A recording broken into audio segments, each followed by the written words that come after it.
Satu daripada 10 orang atau 10% daripada 5.5 juta belia di negara ini dikesan mengalami tekanan dan mahu membunuh diri. Ada bunuh diri tinggi. Kesihatan mental rakyat Malaysia semakin tenat. Insiden menyayat hati dipercayai berpunca dari tekanan perasaan. Belakangan ini, terdapat banyak laporan mengenai masalah tekanan perasaan dalam kalangan pelajar.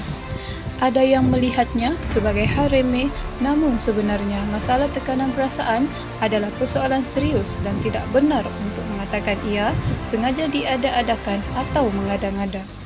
Oleh itu, terdapat pelajar yang terjebak dalam gejala sosial akibat tidak dapat mengawal tekanan.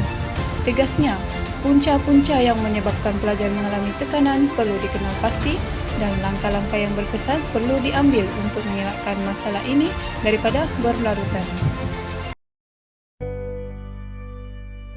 Kehidupan sebagai pelajar dalam menuntut ilmu di pelbagai kemahiran institusi pendidikan berkait rapat dengan stres.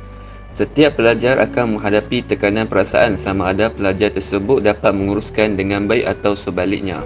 Golongan ini akan berasa tertekan kerana mereka dihujani dengan pelbagai tugasan yang diberi oleh pensyarah dalam tempoh yang singkat dan pada yang sama perlu mengulang kaji pelajaran bagi setiap subjek untuk persediaan menghadapi peperiksaan. Hai. Rindu. Belum lagi. Budak tak ada? Ya. Budak tak ada cuti ni. Tak pun tak beritahu ni tak datang. Homesick merupakan perkara biasa pada pelajar yang tinggal di asrama sama ada di sekolah maupun di peringkat universiti. Lebih-lebih lagi, pelajar yang baru pertama kali duduk berjauhan daripada keluarga. Meskipun hal ini dianggap biasa atau remeh, masalah homesick ini mampu menjadi punca kepada tekanan perasaan dalam diri seseorang pelajar. Lebih parah lagi, homesick mampu menyebabkan seseorang merasa mudah putus asa dalam pelajaran dan berhasrat untuk menamatkan pelajaran mereka.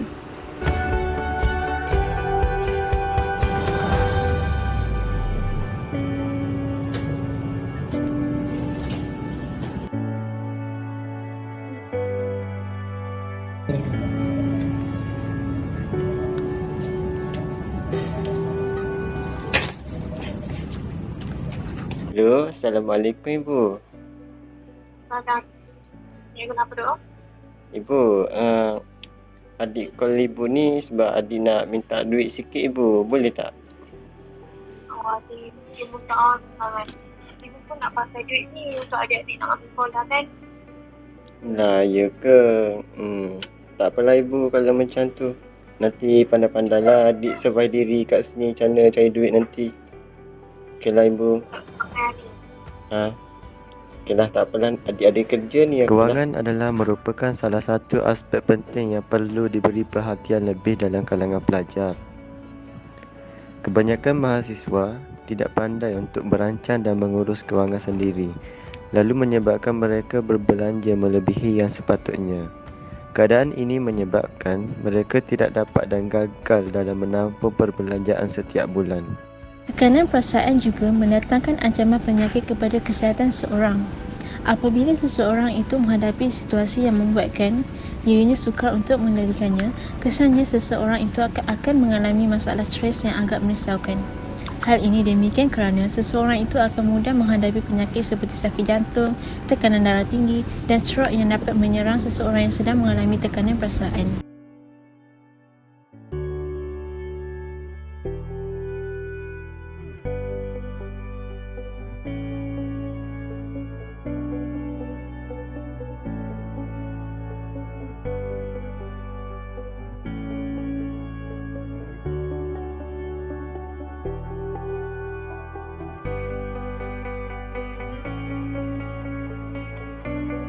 Budaya bercinta atau berpasangan tidak asing lagi dalam kalangan pelajar.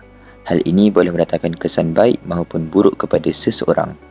Akan tetapi, jika pasangan terlalu bersikap negatif, ia boleh menjejaskan pembelajaran dan kehidupan seseorang sehingga menyebabkan tekanan perasaan semasa dalam hubungan atau selepas tamat hubungan.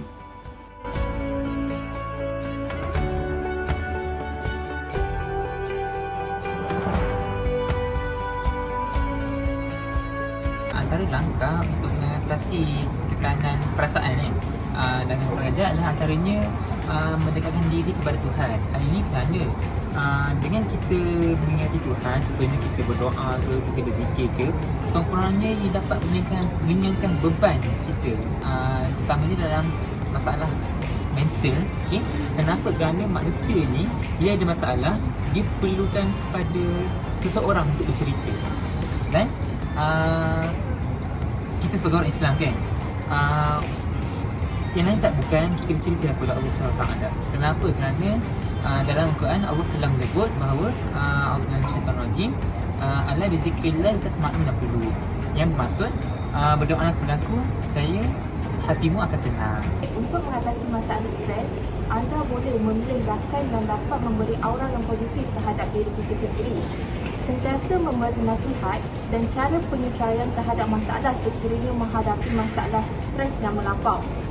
Bergaul dengan rakan yang boleh dipercayai untuk berkongsi cerita dan masalah yang dihadapi. Okey, poin seterusnya adalah membuat jadual keuangan harian. Hal ini kerana dengan kita membuat jadual keuangan harian, sekurang-kurangnya setiap apa yang kita belanja tu kita dapat take note ringgit by ringgit yang kita akan gunakan. Contohnya kita pergi pasar raya kan. Okey, kita bajet dah. Kita nak guna ni RM50 sahaja. Okey, dan dengan perancangan keuangan kita buat itulah sekurang-kurangnya kita tidak menggunakan semaksimum yang mungkin wang yang digunakan supaya tidak berlaku pembaziran pada masa akan datang. Kerangsingan terbukti dapat dihindari atau diatasi dengan cara beriadah. Jika ada masalah, luangkan masa untuk bersenam atau berjalan-jalan di kawasan riadah yang tenang. Aliran darah yang lancar hasil daripada aktiviti riadah dapat mengurangkan tekanan pada minda yang serabut dan kemungkinan remaja dapat melupakan seketika masalah yang sedang ditanggung. Remaja juga patut mengajak rakan atau ahli keluarga untuk berselit bersama-sama beriadah, dan hasil komunikasi ketika sesi riadah dapat membantu meringankan masalah. Kesimpulannya, berdasarkan data dan analisis, tekanan perasaan atau tekanan hidup itu wujud dan perlu diberi perhatian. Ramai dalam kalangan individu yang berhadapan dengan masalah sebegini lebih cenderung membunuh diri berbanding berusaha mengatasinya. Keadaan ini menjelaskan mengapa bilangan kes membunuh diri adalah tinggi dalam kalangan remaja.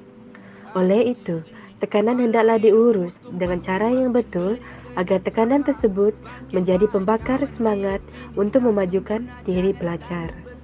Ku juga selalu terlega kesilapan lama, bakal jadi ramai-ramai. Tapi aku sakit bila ramai keji.